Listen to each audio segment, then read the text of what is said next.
Hello YouTuber family, તમારું સ્વાગત છે પ્રાચી મોદી ફેમિલીમાં। તો આજે બનાવીશું સેવપુરી, જે બહાર લારી પર મળતી હોય એ રીતના ટેસ્ટવાળી આપણે આજે ઘરે બનાવીને તૈયાર કરીશું।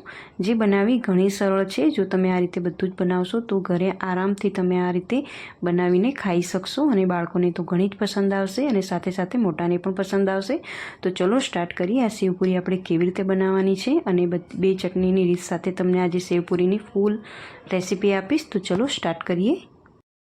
તો સેવપુરી બનાવવા માટે પહેલાં આપણે પૂરી બનાવીશું। તો અહીંયા મેં 2 વાડકી જેટલો મેદો લઈ લીધો છે। મેદાને બરાબર ચાળી લેવાનો છે પહેલાં, અને 2 ચમચી આપણે સોજી લઈશું। જો સોજી થોડીક મોટી હોય તો આપણે મિક્સરમાં એને નાની ઝીણી કરી દેવાની અને પછી એડ કરવાની।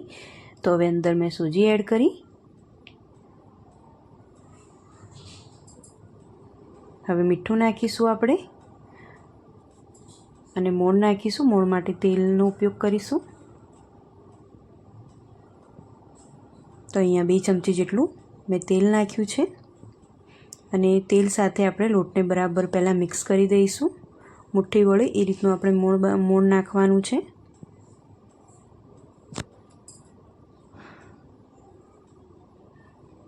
તો જો આ રીતનું મોણ નાખીને તૈયાર કરવાનું છે લોટને। હવે 9 શેકા પાણીથી અહીંયા હું લોટ બાંધું છું, એટલે થોડુંક પાણી નાખીને આપણે લોટ બાંધીને રેડી કરી દઈશું પૂરી માટેનો। તો લોટ બાંધીને મેં રેડી કરી દીધો છે। તો આ રીતે મેં લોટમાંથી 3 લુવા બનાવીને રેડી કરી દીધા છે। તો હવે આમાંથી મોટી પૂરી બનાવી દઈશું પહેલાં તો, અને આમાં આપણે કટકર લગાવી દઈશું। આને આપણે કાંટા ચમચીથી આ રીતે હોલ કરી દઈશું, એટલે પૂરી ફૂલે નહીં।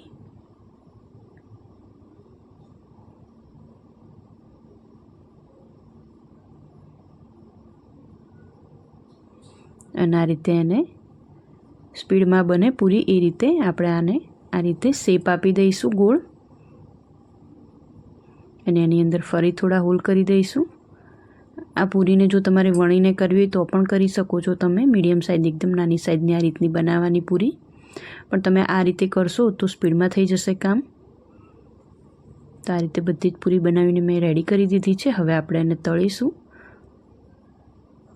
તો એકદમ મીડિયમ ગેસ રાખીને પૂરીને તળી દેવાની છે।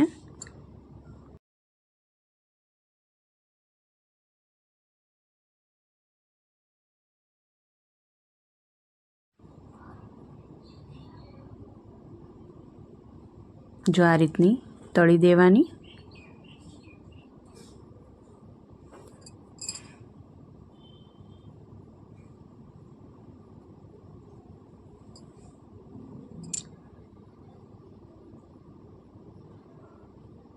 તો બધી જ પૂરી બનાવીને મેં અહીંયા રેડી કરી દીધી છે। હવે આપણે ચટણી બનાવીશું સેવપુરીમાં ખાવા માટેની।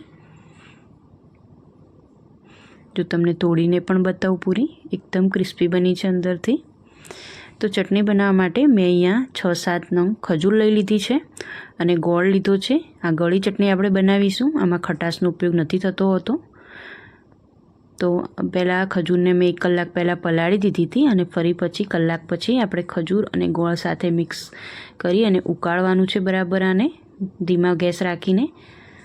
અને આ લાલ મરચાં છે, લાલ મરચાંને પણ આ રીતે ઉકાળવાના છે। આ રીતે સૂકા લાલ મરચાં લીધા છે અને એની અંદર 3 કળી મેં લસણ નાખ્યું છે। એ રીતે આપણે એને ઉકાળી દઈશું, એટલે કે આપણા મરચાં એકદમ પોચા પડે એ રીતના આપણે એને ઉકાળીને તૈયાર કરી દેવાના છે। તો બસ આ ચટણી બની ગઈ હતી ખજૂર અને ગોળની, તો એને ક્રશ કરી દીધી છે અને ફરી પાછી મેં આ રીતે ઉકળવા મૂકી છે। હવે આપણે એમાં મસાલા કરીશું। તો અહીંયા મેં સંચળ પાવડર નાખ્યો, લાલ મરચું પાવડર નાખીશ, ધાણા જીરું પાવડર,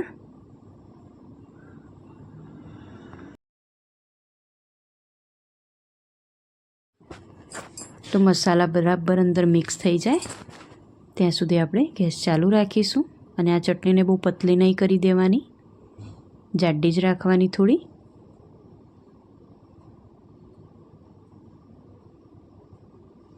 હવે ચટણી બનીને રેડી થઈ ગઈ છે। તો હવે આપણે જે લાલ મરચાં હતા એની ચટણી બનાવીશું। એ પોચા પડે ત્યાં સુધી જ આપણે એને ગરમ કરવાના છે।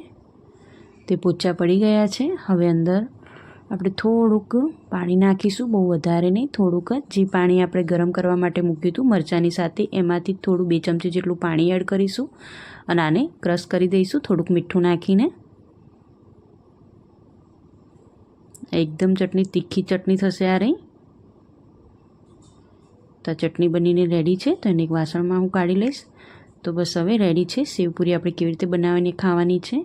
તો અહીંયા ચાટ મસાલો, ટામેટાં કેચઅપ, પૂરી અને આ બાફેલા બટાકા છે. એની અંદર કોથમીર અને મીઠું નાખીને મેં મસાલો બનાવ્યો છે.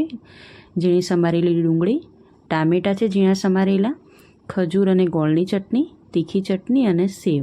આટલી વસ્તુની આપણે જરૂર પડે છે સેવપુરી બનાવવા માટે. તો ચલો આપણે બનાવીએ આ કેવી રીતે બનાવવાની છે. તો આ રીતે પૂરી લઈ લેવાની છે. એની ઉપર જે બાફેલા બટાકા છે એ આપણે આ રીતે મૂકી દઈશું.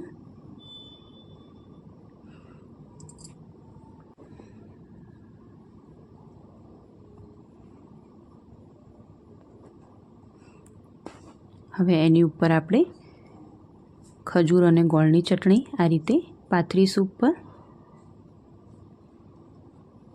તમે તમારા ટેસ્ટ પ્રમાણે વધારો ઘટાડો કરી શકો છો ચટણીમાં. જો વધારે પસંદ હોય તો વધારે એડ કરવાની. હવે તીખી ચટણી થોડી આપણે નાખીશું ઉપરથી. જો નાના બાળકોને ખાવા આપતા હોય તો એ સ્કીપ કરી દેવાની તીખી ચટણી. ઉપર ઝીણી સમારેલી ડુંગળી આપણે મૂકીશું આ રીતે.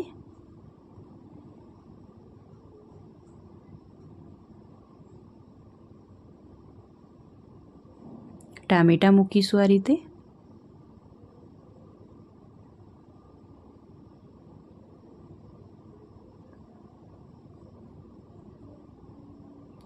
ટામેટાં કેચઅપ,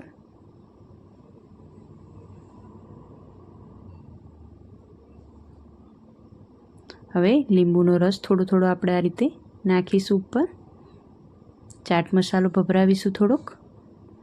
હવે એકદમ જીરો સાઈઝની જે સેવ આવે છે એકદમ ઝીણી, એ સેવ આપણે આની ઉપર આ રીતે નાખવાની છે. સેવનો ઉપયોગ થોડો વધારે જ કરવાનો.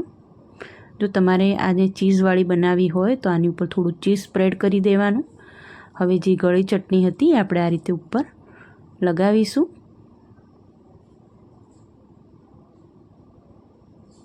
ફરી પાછો ચાટ મસાલો થોડો ભભરાવીશું, સેવ થોડી ભભરાવીશું.